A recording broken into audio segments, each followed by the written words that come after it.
अक्षय तृतीया की 25 बातों से जानिए दिन का खास महत्व। 25 भी बात में हमारे बाके बिहार जी का एक अक्षय तृतीया से जुड़ा एक रहस्य छुपा है, उसे सुनना न भूले। शास्त्रों में अक्षय तृतीया को स्वयंसिद्ध मुहूर्त माना गया है।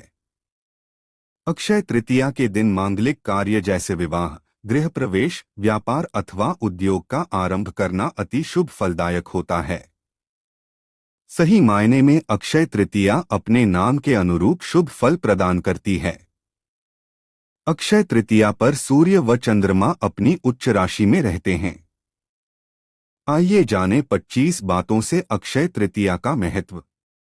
एक नया वाहन लेना या गृह प्रवेश करना, आभूषण खरीदना इत्यादि जैसे कार्यों के लिए तो लोग इस तिथि का विशेष उपयोग करते हैं। मान्यता है कि यह दिन सभी का जीवन में अच्छे भाग्य और सफलता को लाता है। इसलिए लोग जमीन जायदाद संबंधी कार्य, शेयर मार्केट में निवेश, रियल एस्टेट के सौदे या कोई नया बिजनेस शुरू करने जैसे काम भी लोग इसी दिन करने की चाह रखते हैं। दो अक्षय तृतीया के विषय में मान्यता है कि इस दिन जो भी काम किया जाता है उसमें बरकत होती है। यानी इस दिन जो भी अच्छा काम करेंगे उसका फल कभी समाप्त नहीं होगा। अगर कोई बुरा काम करेंगे तो उस काम का परिणाम भी कई जन्मों तक पीछा नहीं छोड़ेगा। धरती पर देवताओं ने 24 रूपों में अवतार लिया था। इनमें छठा अवतार भगवान परशुराम का था। पुराणों में उनका जन्म अक्षय तृतीया को हुआ था। इस दिन भगवान विष्णु के चरणों से धरती पर गंगा अवतरित हुई। सतयुग, द्वापर व त्रेतायुग के प्रारंभ की गणना इस दिन से होती है। 5 शास्त्रों की इस मान्यता को वर्तमान में व्यापारिक रूप दे दिया गया है, जिसके कारण अक्षय तृतीया के मूल उद्देश्य से हटकर लोग खरीदारी में लगे रहते हैं। वास्तव में यह वस्तु खरीदने का दिन नहीं है। वस्तु की खरीदारी में आपका संचित धन खर्च होता है। 6 वैशाख के समान कोई मास नहीं है, सत्ययुग के समान कोई युग नहीं है, वेद के समान कोई शास्त्र नहीं है और गंगा जी के समान कोई तीर्थ नहीं है। उसी तरह अक्षय तृतीया के समान कोई तिथि नहीं है। 7 वैशाख मास की विशिष्टता इसमें आने वाली अक्षय तृतीया के कारण अक्षुण्ण हो जाती है। वैशाख मास के शुक्ल पक्ष तृतीया को मनाए जाने वाले इस पर्व का उल्लेख विष्णु धर्म सूत्र, मत्स्य पुराण, नारदीय पुराण तथा भविष्य पुराण आदि में मिलता है। 8 यह समय अपनी योग्यता को निखारने और अपनी क्षमता को बढ़ाने के लिए उत्तम है। 9 यह मुहूर्त अपने कर्मों को सही दिशा में प्रोत्साहित करने के लिए श्रेष्ठ माना जाता है। शायद यही मुख्य कारण है कि इस काल को दान इत्यादि के लिए सबसे अच्छा माना जाता है। 10 वैशाख मास के शुक्ल पक्ष की तृतीया को आखा तीज के रूप में मनाया जाता है। भारतीय जनमानस में यह अक्षय तीज के नाम से प्रसिद्ध है। 11 पुराणों के अनुसार इस दिन सूर्योदय से पूर्व उठकर स्नान, दान, जप, स्वाध्याय आदि करना शुभ फलदायी माना जाता है। इस तिथि में किए गए शुभ कर्म का फल क्षय नहीं होता है। इसको सतयुग के आरंभ की तिथि भी माना जाता है, इसलिए इसे कृतयुगादि तिथि भी कहते हैं। 12 यदि इसी दिन रविवार हो तो वह सर्वाधिक शुभ और पुण्यदायी होने के साथ साथ अक्षय प्रभाव रखने वाली भी हो जाती है।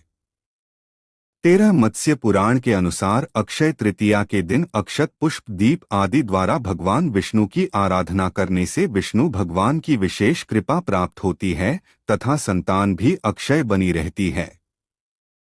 14 दीन दुखियों की सेवा करना, वस्त्रादि का दान करना और शुभ कर्म की ओर अग्रसर रहते हुए मन, वचन व अपने कर्म से अपने मनुष्य धर्म का पालन करना ही अक्षय तृतीया पर्व की सार्थकता है। 15 कलियुग के नकारात्मक प्रभाव से बचने के लिए इस दिन भगवान विष्णु की उपासना करके दान अवश्य करना चाहिए। ऐसा करने से निश्चय ही अगले जन्म में समृद्धि, ऐश्वर्य व सुख की प्राप्ति होती है। 16 भविष्य पुराण के एक प्रसंग के अनुसार शाकल नगर रहने वाले एक वणिक नामक धर्मात्मा अक्षय तृतीया के दिन पूर्ण श्रद्धा भाव से स्नान, ध्यान व दान कर्म किया करता था, जबकि उसकी पत्नी उसको मना करती थी। मृत्यु बाद किए गए दान पुण्य के प्रभाव से वणिक द्वारकानगरी में सर्वसुख संपन्न राजा के रूप में अवतरित हुआ। 17 इस दिन पवित्र नदियों में स्नान कर सामर्थ्य अनुसार जल, अनाज, गन्ना, दही, सत्तू, फल, सुराही, हाथ से बने पंखे, वस्त्रादि का दान करना विशेष फल प्रदान करने वाला माना गया है। 18 दान को वैज्ञानिक तर्कों में ऊर्जा के रूपांतरण से जोड़कर देखा जा सकता है। दुर्भाग्य को सौभाग्य में परिवर्तित करने के लिए यह दिवस सर्वश्रेष्ठ है। 19 यदि अक्षय तृतीया रोहिणी नक्षत्र को आए तो इस दिवस की महत्ता हजारों गुना बढ़ जाती है, ऐसी मान्यता है।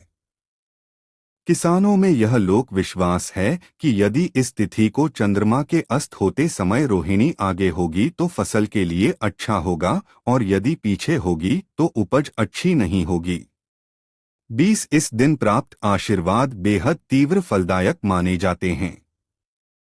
भविष्य पुराण के अनुसार इस तिथि की गणना युगादि तिथियों में होती है। सतयुग, त्रेता और कलयुग का आरंभ इसी तिथि को हुआ और इसी तिथि को द्वापर युग समाप्त हुआ था। 21 रेणुका के पुत्र परशुराम और ब्रह्मा के पुत्र अक्षय कुमार का प्राकट्य इसी दिन हुआ था। इस दिन श्वेत पुष्पों से पूजन कल्याणकारी माना जाता है। 22 धन और भौतिक वस्तुओं की प्राप्ति तथा भौतिक उन्नति के लिए इस दिन का विशेष महत्व है। धन प्राप्ति के मंत्र, अनुष्ठान व उपासना बेहद प्रभावी होते हैं। स्वर्ण, रजत, आभूषण, वस्त्र, वाहन और संपत्ति के क्रय के लिए मान्यताओं ने इस दिन को विशेष बताया और बनाया है। बिना पंचांग देखे इस दिन को श्रेष्ठ मुहूर्तों में शुमार किया जाता है।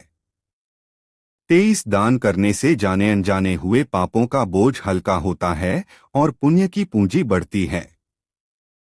अक्षय तृतीया के विषय में कहा गया है कि इस दिन किया गया दान खर्च नहीं होता है, यानी आप जितना दान करते हैं उससे कई गुना आपके अलौकिक कोष में जमा हो जाता है। 24 मृत्यु के बाद जब अन्य लोक में जाना पड़ता है तब उस धन से दिया गया दान विभिन्न रूपों में प्राप्त होता है। पुनर्जन्म लेकर जब धरती पर आते हैं तब भी उस कोष में जमा धन के कारण धरती पर भौतिक सुख एवं वैभव प्राप्त होता है। इस दिन स्वर्ण, भूमि, पंखा, जल, सत्तू, जौ, छाता, वस्त्र कुछ भी दान कर सकते हैं। जौ दान करने से स्वर्ण दान का फल प्राप्त होता है। 25 इस तिथि को चारों धामों में से उल्लेखनीय एक धाम भगवान श्री बद्रीनारायण के पट खुलते हैं। अक्षय तृतीया को ही वृंदावन में श्री बिहारी जी के चरणों के दर्शन वर्ष में एक बार ही होते हैं।